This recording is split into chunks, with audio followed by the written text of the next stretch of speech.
In the days when France shone with the gold of Versailles, and every rustle of a lady's dress was an echo of power, Louis XIV was no longer just a king. He had become the sun, a motionless center around which destinies, ambitions, titles, and subtle betrayals revolved. His dynastic marriage to the Infanta Maria Theresa of Spain was not a love story, but an act of world diplomacy, signed not with the hearts, but with the blood of two great powers.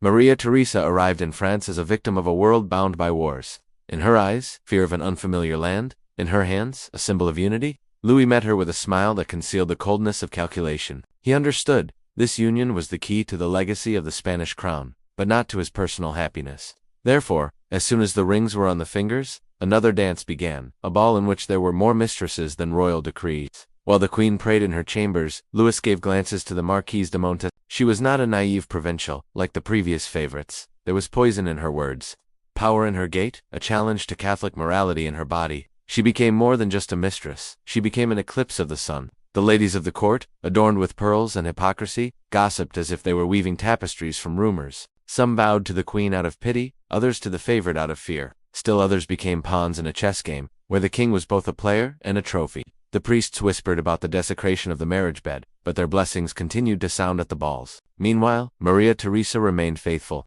She gave birth to an heir, mourned her dead children, wrote letters to Madrid with homesickness, but her image was increasingly fading in the eyes of the court, where power was measured not by crowns but by evening visits. One day, a ring appeared at court with an engraving in the shape of a sun surrounded by snakes. A gift, they whispered, from the Marquise.